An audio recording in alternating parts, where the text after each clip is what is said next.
Alors les femmes avec le fonds d'appui à l'initiative des Sénégalais. Madame Paris. Bonjour à tous. C'est de savoir que le prêt est destiné seulement aux femmes qui vont rentrer au pays ou les femmes qui sont ici. Voilà, donc vous notez la question. Voilà. On vous répondra tout à l'heure. Et aussi, ce que j'aimerais aussi dire, qu'il va falloir nous rassurer qu'on puisse rentrer au pays. Rapprochez le micro. Voilà, on ne nous entend peut-être pas.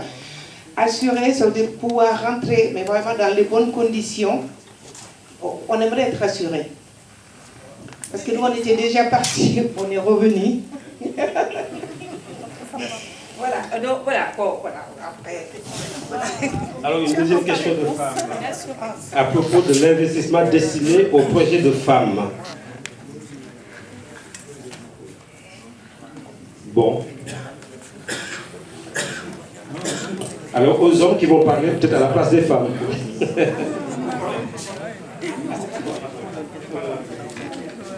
Après, monsieur mais les femmes en priorité quand même.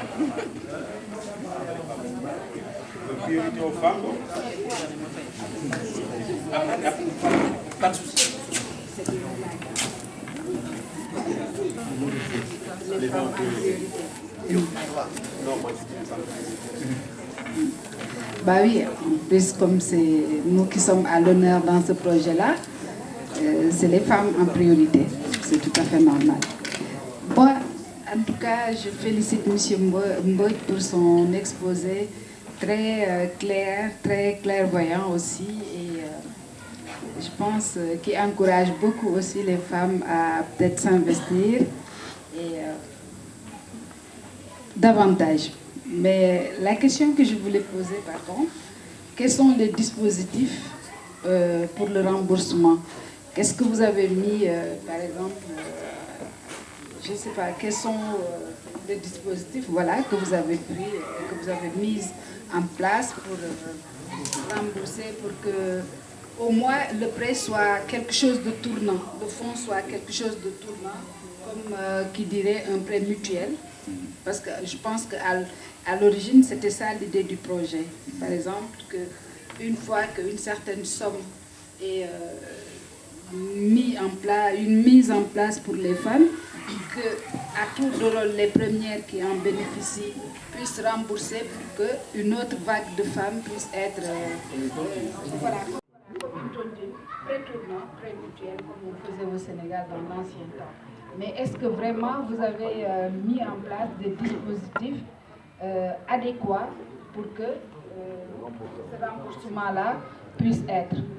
Parce que j'ai rencontré quand même des femmes qui se plaignent de ça et qui se posent beaucoup de questions par rapport à comment rembourser. Et je ne pense pas que dans ce monde-là, quand même, qu'il y ait beaucoup de personnes qui se posent des questions, comment je vais rembourser ma dette? Même si nous sommes des mauvaises soi-disant, parce que j'ai entendu ça à côté de moi, que nous ne remboursons pas bien. Mais en tout cas, j'ai rencontré moi des femmes que je peux témoigner aussi d'une chose, que c'est des femmes même qui ne sont vraiment pas des politiciennes et qui ont bénéficié vraiment de ces prêts-là. Alors que même moi, au départ, je pensais que c'était destiné qu'aux politiciennes. Mais le problème aujourd'hui, c'est comment faire pour rembourser. Donc, deux autres questions et puis voilà, vous trois.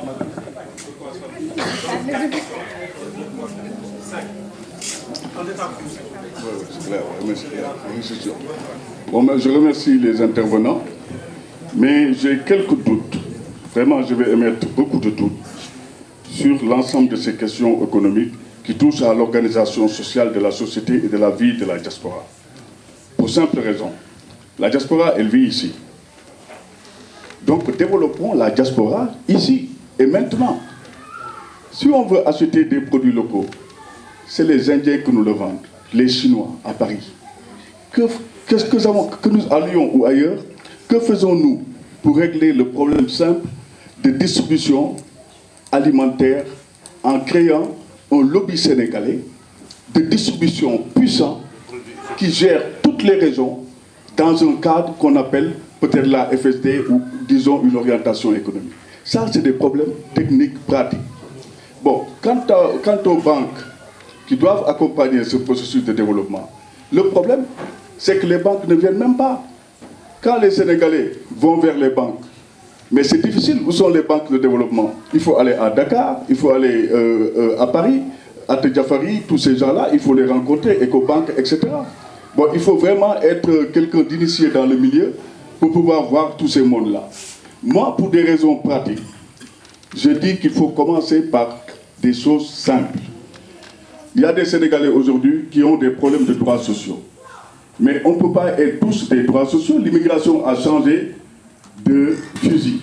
Maintenant, on a une immigration d'intellectuels, de jeunes qui viennent étudier, etc., etc.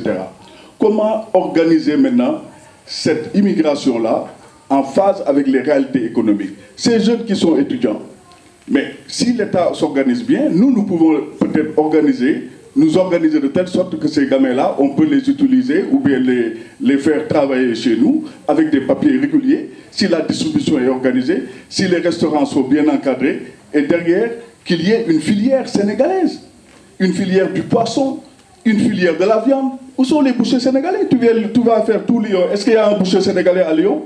Dites-le moi. Oui, mais chez lui. Non, autant, où est le boucher sénégalais à Lyon? Mais il n'y en a pas.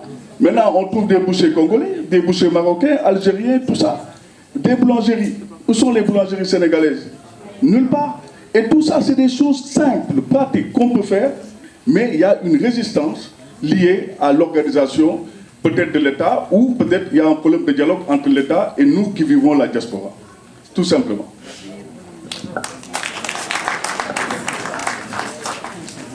Bonsoir. Bonsoir, chers compatriotes. Oui, dans le développement de M. le vice-consul, il a cité 3 axes ou le quatrième axe, c'est-à-dire sécurité et paix. Où est-ce qu'on peut trouver un peu plus de détails sur ce volet? Merci. Monsieur Sow, je vais donner la parole à Fred en dernier, comme ça je vais l'obliger à être très court. Avec votre accord. Il n'y a pas de souci. Monsieur le vice-consul, excusez-moi, monsieur le consul général, monsieur le vice-consul, monsieur le président de la FSD.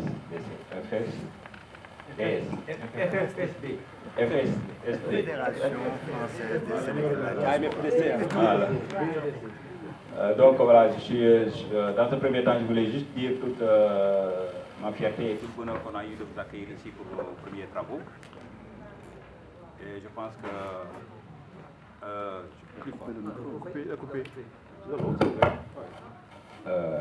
voilà. En fait, c'est juste pour dire toute notre fierté à avoir assisté à ces débats.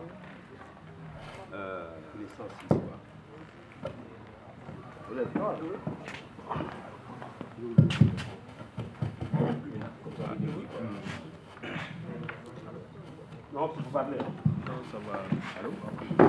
Juste pour revenir juste sur les 2 thèmes qui ont été traités. Comme le disait tout à l'heure Grand Samba, effectivement, on a eu à glaner beaucoup d'informations concernant le premier thème et le deuxième thème.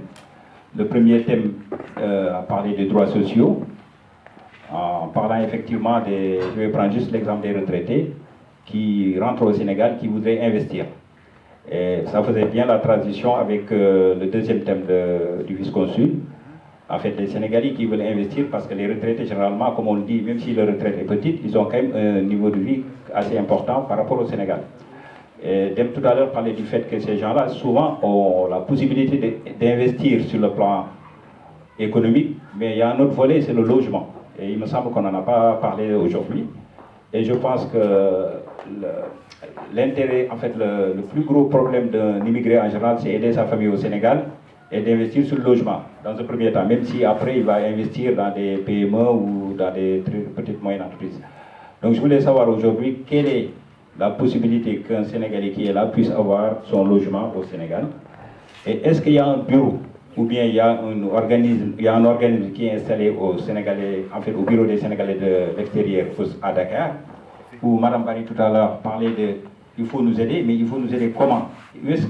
Si vraiment aujourd'hui moi je rentre au Sénégal, je vais investir, je vais m'adresser à qui? C'est ça ma question. Merci. Bonjour, je m'appelle Pape Gaï. Donc je commencerai par féliciter mon jeune frère Ibrahim Mbouch de sa ruse et de sa pirouette pour nous faire les éloges de la PR. On n'est pas quand même né de la dernière pluie, on n'est pas dupe. Donc tout ce que je voudrais, c'est que bon, que tout ce qu'on vient de dire ici, que les responsables politiques déguisés qui sont là en face de nous puissent les porter auprès de leurs supérieurs. Merci. Je vous remercie et vous félicite beaucoup pour avoir eu l'initiative de créer cette fédération et également pour avoir eu l'initiative de cette conférence. Mon ami Maud parlait tout à l'heure de Sénégal émergent, le plan Sénégal émergent. Voilà donc en parlant de transformation de structure, de l'économie de la croissance, du capital humain et de la bonne gouvernance. Il va de soi que vous avez parlé de beaucoup de fonds, c'est vrai, mais c'est de l'argent public. Alors qu'un pays ne devient pas émergent avec de l'argent public tout court. Tous les pays qu'ils sont devenus le sont devenus avec les investissements directs à l'étranger. Et là, malheureusement, vous n'en avez pas parlé. Et c'est quoi en réalité? C'est lorsque on vient dans un pays étranger, on rentre dans le capital d'une société à hauteur de 10% ou plus, au moins plus tôt, et on peut également augmenter sa participation. On va s'intéresser à l'investissement productif et non à l'investissement spéculatif. On peut également venir créer une société de toutes pièces. Tous les pays qui sont devenus émergents, c'est grâce à ces investissements. Il y a le cas de la Chine, qui est presque devenu un pays développé. Il y a également le cas maintenant d'un pays africain, l'Éthiopie. Ce sont des investissements directs à l'étranger. Et quand ils viennent investir, ils recrutent du personnel, ils forment ce personnel. Là, donc, il y a une activité de formation, on verse des salaires à ces personnes qui vont consommer. Et en plus, l'État va prélever des taxes et des impôts. Et quand ça se multiplie beaucoup, c'est là d'où vient l'investissement. Il va de soi que gérer le quotidien, c'est une bonne chose. Donner de l'argent aux femmes pour certaines activités, c'est une bonne chose. Même si les ruisseaux font les grands fleuves, ça n'apporte pas réellement une émergence.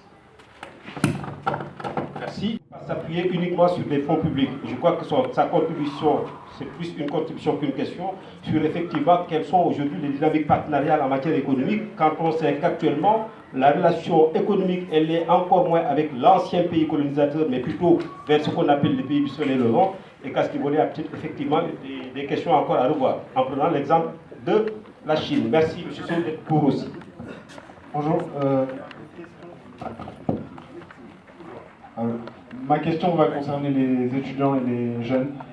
C'est vu que vous avez parlé du FES des femmes pour les sortir de la précarité comme outil, est-ce qu'il y a des fonds pour aider les étudiants et les jeunes entrepreneurs qui sont ici, qui ne sont pas encore à Dakar, qui ne sont pas encore rentrés pour créer? Parce qu'on sait tous que c'est les projets des jeunes qui sont le plus porteurs. Est-ce qu'il y a des fonds comme le FES, le FES étudiant, pour aider les jeunes à créer et à entreprendre? Merci. Si j'ai compris, il n'a pas dit comment les étudiants peuvent aller à Fès, mais plutôt est-ce que le Fès, Fès c'est au Maroc, comment le Fès, en tant qu'outil de financement, peut être justement destiné aux étudiants? Pardon, pas Villez. Alors moi je veux juste poser une question, parce que tout à l'heure on a été interpellé sur le fait que si on a bien compris, soit les bénéficiaires du FES ici, nos mamans ou les femmes tout court, on soit ne rembourse pas, soit rembourse mal. Je voulais savoir, est-ce qu'il y a des dispositifs d'accompagnement concernant ce fonds-là? Parce que quand même, c'est un peu compliqué de donner de l'argent à quelqu'un sans pour autant savoir exactement qu'est-ce qu'elle va en faire. Donc voilà, l'idée pour moi, c'est de savoir si vous avez des dispositifs d'accompagnement de ces personnes-là quand on leur remet de telles sommes. Voilà, merci.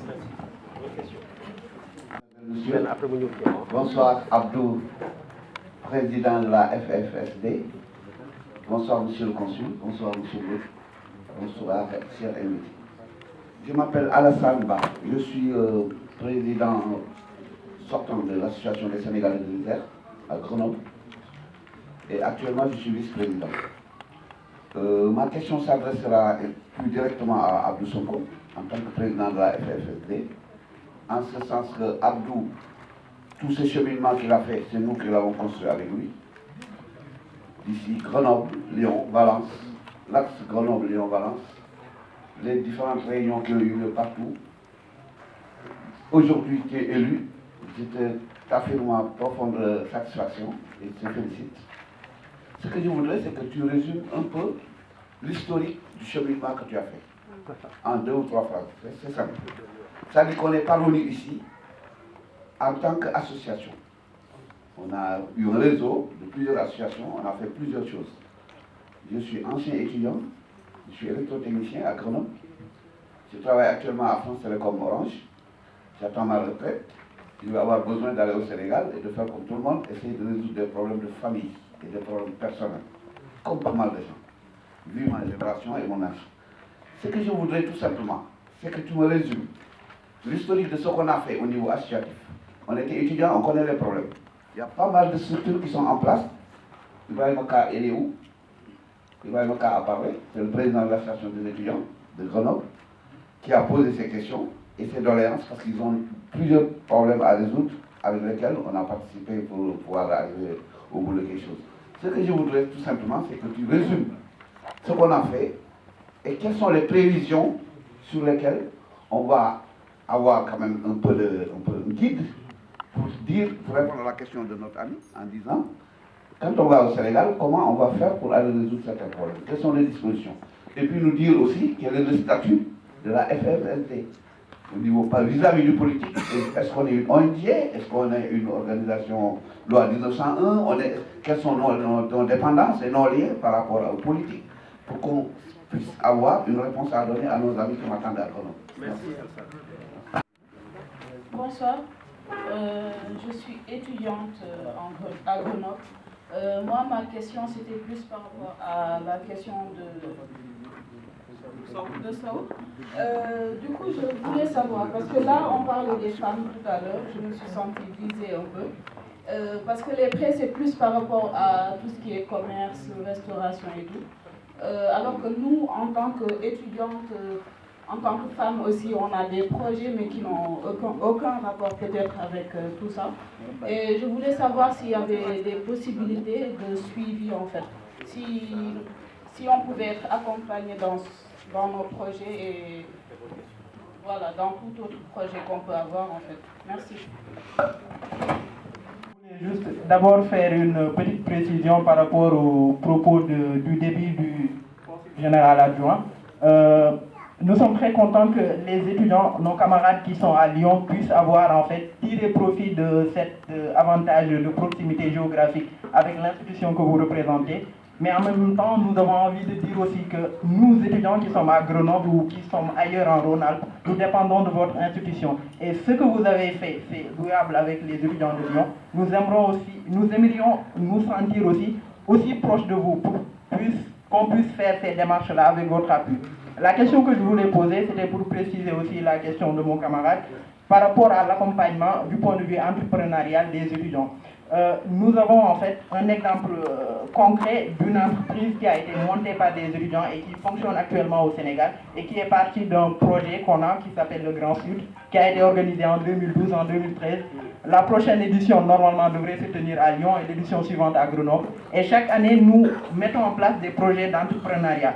Comment vous, en fait, vous pouvez nous apporter votre soutien, intégrer cette démarche-là pour, au fond, au final, en fait, avoir des entreprises concrètes portées par des étudiants. Merci. Une question et puis un cas concret. On commence par la question. Le constat d'abord. Pourquoi les Sénégalais pensent que cet argent qui est destiné à l'immigration et aux Sénégalais de l'extérieur est politique? Parce que la plupart du temps, c'est annoncé dans des meetings politiques. Quand le président est dans son meeting et il dit « je donne tant à la diaspora », c'est vu comme politique. Quand on a vu que les gouvernements d'antan utilisaient les associations comme cadre satellitaire, c'est-à-dire que je suis au gouvernement, les associations qui sont proches de moi ont de l'argent. Celles qui ne sont pas proches de moi n'en ont pas. On l'a toujours vécu. Peut-être qu'il y aura une rupture avec ce gouvernement-là, on ne l'a pas encore vu, peut-être. Mais en tout cas, c'est ce qu'on a toujours vécu. Donc il ne faut pas vous étonner qu'on pense que c'est politique. Si vous voyez d'abord l'association Une femme, un toit qui combat avec la dernière énergie l'APR, c'est parce que sous Wade, il avait effectivement toutes les faveurs, et depuis que le président Macky Sall est là, ils n'ont plus rien. Malgré tous les projets qu'ils avaient mis en place. Donc voilà, ça c'est le constat. Le questionnement. Pourquoi je me pose des questions sur le PSE, malgré que ce n'est pas le débat? C'est un partenariat public-privé, un PPP, qui engendre 10 300 milliards de notre argent, qui nous engage sur 30 ans, donc qui engage au minimum 2 générations. Et sur cet argent engagé, ce qui me pose problème, c'est qu'on parle de partenariat public-privé, mais on ne parle pas de formation. C'est-à-dire que celui qui travaille, si on doit produire au Sénégalais, qui va produire? Ce sont les Sénégalais, ce n'est pas les chefs d'entreprise, même si les Sénégalais. Aujourd'hui, au Sénégal, notre grand problème, à la lumière de ce que je vois des rapports et de ce que je pense connaître mon pays, nous avons des ouvriers peu qualifiés et nous avons des ingénieurs. On n'a pas cette classe moyenne d'agents de maîtrise, de gens qui peuvent diriger la production, la faire avancer, etc., etc. Or, si on veut demain produire, avoir un tissu industriel, il faut qu'on ait cette génération de Sénégalais. Ça a commencé, mais ça a commencé à mon avis trop tard pour pouvoir rentrer dans ce circuit-là. Bon, ça c'est simplement la question que je me posais par rapport au PSE. Maintenant, cas concret. Je suis Sénégalais, je veux rentrer chez moi, je dis tiens, je vais essayer de mettre en place une petite entreprise de menuiserie métallique. Au Sénégal, il y a beaucoup de construction. Donc si je mets en place une petite entreprise de menuiserie métallique, je peux faire des fenêtres, je peux faire des portes, je peux faire des cloisons, je peux faire plein de choses qui peuvent rapporter de l'argent. Mon problème, pour mettre en place cette entreprise, le budget n'est pas important. Avec à peu près 50 000 €, on a ce qu'il faut. On a des scies, on a des scies électriques, on a un minimum de matériaux dont on a besoin et d'outils, et la main-d'œuvre n'est pas trop chère et on peut s'en sortir. Mais mon problème, si je crée mes fenêtres, je crée mes portes, je vais démarcher un immeuble. Je dis à la personne, bon voilà l'architecte, vous avez besoin de 100 fenêtres, 40 portes, voilà mon projet, je vous fais la fenêtre à temps, la porte à temps. Ok, le gars il prend mon projet, il le prend. Il va voir le chinois à côté. Il dit, bon voilà, moi j'ai besoin de la même chose, fais-moi ton devis. Le matériel, quittant la Chine, rendu au Sénégal, payant la douane, il est 2 fois moins cher que moi. Est-ce que le Sénégalais est prêt à assumer mon boulot pour permettre au tissu sénégalais, au tissu industriel sénégalais d'émerger, ou bien est-ce qu'il va aller prendre le produit chinois? Donc me dire venir investir 50 000 € pour mettre en place une usine, une entreprise, une menuiserie métallique, sachant que je vais me planter parce qu'aujourd'hui, en 60 jours, je reçois ma commande de Chine avec les cargos. Aucun Sénégalais ne m'achètera mon produit. Donc je vais me planter. Donc la problématique se pose. Certes, il faut qu'on y aille, il faut qu'on crée des entreprises, mais les rapports qu'on a avec la mondialisation font que dans nos marchés, les gens qui viennent de Chine sont plus productifs que nous, quelquefois même de meilleure qualité parce qu'il nous faut du temps pour éclore. Et donc, que fait le Sénégal pour protéger le marché intérieur? Merci. 2 questions.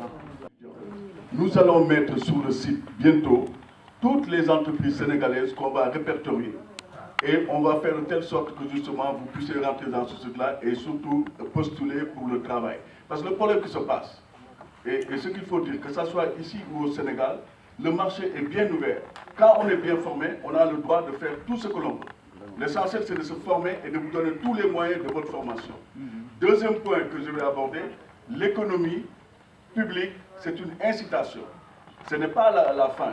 Les Chinois, ils ont fait une incitation à Aubervilliers et ils ont créé des millions d'emplois en France et ils ont capté l'économie française et maintenant l'économie européenne. Nos gouvernements, pour être crédibles, doivent capter l'économie ici, la pomper et rapatrier l'argent dans notre pays. Ça, c'est des mécanismes qui sont primaires et simples. On peut le faire. Il nous a été présenté le programme du PSE. Je n'ai pas perçu dans son exposé le lien PSE-diaspora. Voilà, donc quelle est la place et le rôle de la diaspora dans l'investissement au sein du PSE? En sachant qu'au sein du PSE, non, j'ai pas entendu ça. Peut-être, mais j'ai pas entendu ça.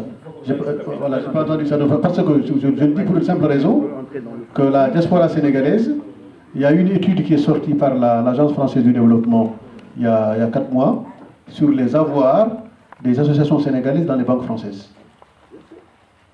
il y a 2 milliards 800 millions d'euros. Non, sans compter le transfert d'argent. C'est-à-dire que c'est l'argent des associations sénégalaises cotisées tous les mois par les migrants qui sont dans les banques françaises. Ça fait plus que la somme demandée par l'État du Sénégal pour financer le plan Sénégal émergent. Donc, que l'État du Sénégal, ce qui est dommage, c'est que l'État du Sénégal, dans l'animation du plan Sénégal émergent, n'a pas associé la diaspora à ça. Donc, à ce moment-là, si on les avait associés, on aurait donné les indications sur ces dispositions-là pour qu'on voie à l'échelle sénégalo-sénégalais comment arriver à rendre le Sénégal autonome par rapport aux capacités de financement extérieur. Très rapidement, il nous reste quelques... Allez, on va prendre 15 minutes pour quand même répondre aux différentes sollicitations et interpellations. Là, M. Sonko, M. le vice-consul général, vous aurez à répondre. Mais il y a une question récurrente. La question de l'accompagnement, non seulement au projet, mais aussi en termes de suivi. Ça, c'est une question qui est revenue plusieurs fois. La question que posent les étudiants, au-delà de leur formation, et du fait, justement, comme vous disiez, ils aient des compétences à monnayer, la question, c'est la question de l'entrée dans le marché. La troisième question, et je pense que c'est beaucoup revenu concernant justement l'adéquation diaspora-PSE, mais au-delà du PSE, parce que M. Mbodj, je le redis, a décliné justement les mécanismes qui viennent sous-tendre ce qui était la vision qui n'est que le PSE, mais justement des mécanismes dont, et je le redis encore, le fonds d'appui à l'initiative des Sénégalais de l'extérieur. Donc je ne voulais pas parler à sa place, mais il me semble que c'était le fil conducteur de son propos. M. Boy. Merci. Merci, Jean-Frère. Je commencerai tout d'abord par répondre à mon grand frère, Bap. Franchement, je pense qu'à un niveau quand même, je ne risque pas quand même de dire certaines choses habillées de mon manteau politique. Et oui, je le sais, il me taquine. Donc c'est mon grand frère, comme je le dis d'ailleurs. Et c'est à lui de me dire ça. Mais pas, ne vous inquiétez pas, elle a même eu des preuves qu'il y a eu des personnes apolitiques qui ont été financées. Et il y a une question qui m'a interpellé, c'est par rapport à la question sur les IDE du grand Gorodjo. Effectivement, on ne peut pas développer un pays sur de l'argent public. Et loin de là, aujourd'hui, nous sommes conscients qu'il y a une certaine globalisation et que tous les États sont dans une logique de guerre économique. Et qu'aujourd'hui, je veux dire, notre cible, en réalité, c'est les IDE. Nous voulons être devant. Je veux dire, les IDE, c'est les investissements directs étrangers. Alors, c'est la raison pour laquelle l'État du Sénégal, étant conscient de cela, ne s'appuie pas. Ça, c'était juste en fait un fil conducteur et des outils pour accompagner les Sénégalais de la diaspora. Mais en réalité, au niveau des IDE, le maître mot du président de la République et de son gouvernement, c'est l'amélioration du climat des affaires. Et ce climat des affaires, je pense que vous avez tous entendu à un moment donné notre classement du business, et que c'était, voilà, ça a fait des débats à la télé, on nous a vraiment critiqué de manière négative pour notre gestion, je pense, mais je pense que de 2012 à maintenant, l'amélioration du climat des affaires au Sénégal est réelle. Aujourd'hui, vous avez envie de créer une entreprise, vous le créez en 24 heures. En réalité, l'APIX aujourd'hui te donne un package. Et qu'aujourd'hui, de par les atouts que nous avons, notre position géographique, si on regarde l'Afrique subsaharienne aujourd'hui, notre position géographique, le fait que nous avons une stabilité institutionnelle, nous croisons les doigts par rapport à ce qui se passe dans la sous-région, au Mali, ainsi de suite, et nous en sommes conscients. Et c'est la raison pour laquelle, d'ailleurs, ils ont pris les mesures adéquates pour vraiment être vigilants. Et cette stabilité, je veux dire, institutionnelle, deux fois une alternance démocratique chez nous. Donc ça veut dire qu'aujourd'hui, on n'a pas de leçon de démocratie à recevoir de qui que ce soit. C'est ça qui attire les investisseurs. C'est-à-dire que l'investisseur, c'est qui? C'est vous, c'est moi, c'est quelqu'un d'autre. L'investisseur, c'est quelqu'un qui a un projet, qui n'a pas de l'argent tout de suite. Non, non, non. Il a un projet. Il se dit, mais attends, si je vais au Sénégal ou bien je vais en Thaïlande, qu'est-ce qui me rapporte le plus? Le Sénégal, il y a une stabilité. Ça me donne la porte ouverte à l'espace UEMOA, 300 millions de consommateurs. Donc ça dépend de là où je vais investir. Je vais à la banque, on me finance, j'y vais. Je veux dire, ce que nous avons comme richesse aujourd'hui et qu'on peut s'en glorifier, c'est notre capital humain. C'est-à-dire que nous avons une richesse au niveau du capital humain. La seule richesse que le Sénégalais a, c'est ça. Et que nous avons la possibilité aujourd'hui de fabriquer des voitures, ainsi de suite. Donc un investisseur qui veut s'inscrire dans ce domaine, je veux dire, peut venir et former. Et c'est la raison pour laquelle un des leviers essentiels du PSE, c'est la formation et l'apprentissage. Parce que la formation professionnelle était laissée en rade à un moment donné. Donc voilà, par rapport à la question de M. Semedo, excusez-moi. M. Semedo, je m'inscris carrément en porte-à-faux, même si on peut échanger. Vous savez pourquoi? Parce que je pense que l'État ne peut pas tout faire. Non mais je demande, je dis, vous dites, notre gouvernement doit venir pomper, et ainsi de suite. Je suis tout à fait d'accord, l'économie. Je veux dire, vous proposez aujourd'hui aux étudiants, je veux dire, de venir les embaucher. C'est très bien. Je suis tout à fait d'accord, c'est bien. Mais faisons notre autocritique nous-mêmes, nous les Sénégalais. À Lyon, je fais le tour de Lyon, et ainsi de suite. Est-ce qu'il y a beaucoup de restaurants sénégalais? Non. Je veux dire, aujourd'hui, il faut effectivement, donc on parle le même langage, il faut qu'on ait un esprit d'initiative, un esprit d'entrepreneuriat. Et c'est à notre État, aujourd'hui, qui a mis ces dispositifs, je veux dire, de nous accompagner dans ça, que ça soit au niveau local qu'au niveau international. Ça, je pense qu'on est d'accord. Et on pourra aujourd'hui aider nos étudiants qui ont besoin de travail. Et s'ils viennent, et que Ibrahim Mbodj ou bien M. Sénégo a créé une entreprise, je pense que tout simplement, vous serez à même de pouvoir embaucher un Chersow qui est étudiant et qui est dans la précarité ou quelqu'un d'autre. Je pense que sur ce plan, nous sommes... Voilà, effectivement. Et je pense qu'il y a certaines communautés qui l'ont compris d'ailleurs. Et pour le FAISE, je pense que la générosité, la solidarité, c'est des valeurs chez nous. Et je pense que si notre action est mue par un certain nombre de valeurs, parce qu'à un moment donné, la parole donnée, elle est importante. Si on s'engage à faire quelque chose, on respecte sa parole. Si je dis que moi, on m'a donné cet argent ne m'appartient pas, et que moi, si je ne rembourse pas, on ne pourra pas donner à quelqu'un d'autre. Là, je deviens égoïste. Cela n'empêche pas que l'État a prévu des mécanismes de contrôle. Pour le FAISE, c'est revolving. Vous allez ici, dans une banque, on va vous demander vos fiches de salaire. Vous êtes en règle, vous êtes en séjour, en séjour régulier. Si vous n'êtes pas en séjour régulier, vous ne pouvez pas, je pense, avoir un crédit ici. Donc on vous alloue, nous, un crédit. Même si vous êtes en situation irrégulière, en réalité. Je vous le dis. Par contre, il faut rembourser. Il faut avoir la carte consulaire. Donc nous faisons tout pour avoir la traçabilité des bénéficiaires. Et nous pouvons vous traquer jusqu'à ce que... Parce que si vous êtes sénégalais, vous êtes censé retourner chez vous. Donc nous savons qui vous êtes. Donc si vous ne remboursez pas, nous pouvons savoir quels moyens aujourd'hui. Après, je veux dire, on ne met pas ça en avant, en réalité. Mais on vous fait confiance. Vous n'avez pas de caution, il n'y a pas d'intérêt, remboursez. Et vous remboursez au bout de 6 mois avec de petits montants. Vu avec la commission en fait, qui vous a alloué ça. Aujourd'hui, le fait que Lyon n'ait pas encore bénéficié de ça, Marseille n'ait pas encore bénéficié de ça, c'est tout simplement par rapport à la gestion autonome du fonds qui est logé au ministère des Sénégalais de l'extérieur. Donc, elle a un programme. Je pense qu'il y a 2 semaines, monsieur le consul général, je pense qu'elle devait être là. Et on devait faire une communication, mais heureusement que nous ne l'avons pas fait parce qu'il y a eu les attentats et que tout simplement, elle a reporté. On ne sait pas jusqu'à quand. Mais je vous dis que c'est proche. Donc nous partons du principe que les difficultés auxquelles celles qui ont bénéficié de ça, c'est les mêmes difficultés que vous vivez.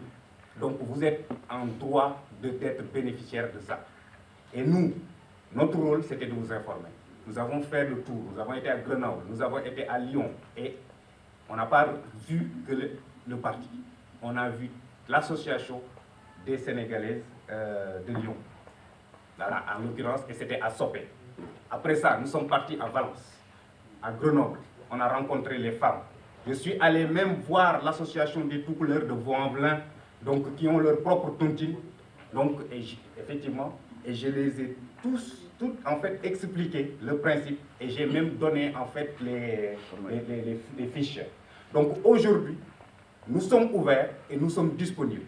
Par rapport aux étudiants, la dernière réponse. Si vous me permettez, j'aurais juste en fait quelque chose à dire par rapport à ce que Ben a dit. Je veux dire, voilà, son constat et sa question. Mais en réalité, pour les étudiants, pour moi, à ma connaissance, il n'y a pas d'aide.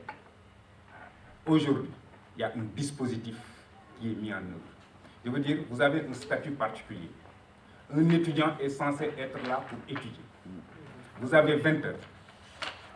C'est normal. Parce que c'est la législation française qui vous interdit de faire plus de... voilà, un temps plein. Mais en réalité, je veux dire, si vous excellez dans vos études, vous avez la possibilité, dans la transparence et l'équité, et vous l'avez bien entendu, dans la transparence et l'équité, dans l'exposé du directeur des bourses, je veux dire, de pouvoir bénéficier d'une bourse. Par contre, si vous êtes stagiaire et que vous avez la possibilité, je veux dire, vous voulez retourner au pays, je veux dire, vous avez un bon projet, et je pense qu'il y a un parmi vous, je veux dire, qui était dans le Grand Sud, parce que j'y étais avec vous, donc qui est dans le Grand Sud, qui a créé son entreprise, donc, et qui marche bien au Sénégal, et qui a pu bénéficier même, je veux dire, des dispositifs que nous avons mis en place. Donc voilà, je tairai le nom, mais je le sais. Je sais qu'il en a bénéficié et que son affaire marche très bien. Donc pour vous dire qu'il y a d'autres dispositifs aussi qui sont en étude par rapport aux les bourses de co-tutelle, ainsi de suite. Donc pour vous dire que si vous êtes dans vos études, donc vous avez tout le dispositif nécessaire pour pouvoir faire des études dans la quiétude. Ça c'est important à savoir. Mais je pense qu'il y a un risque aussi. C'est-à-dire qu'il ne faut pas vouloir une chose et son contraire. Si jamais vous commencez, parce que des fois vous êtes contraint de travailler, je le comprends, c'est très dur. Il y en a, nous tous presque, on est passé par là. Mais je veux dire, si vous privilégiez le travail et les études, le seul pourquoi vous étiez là, vous allez échouer.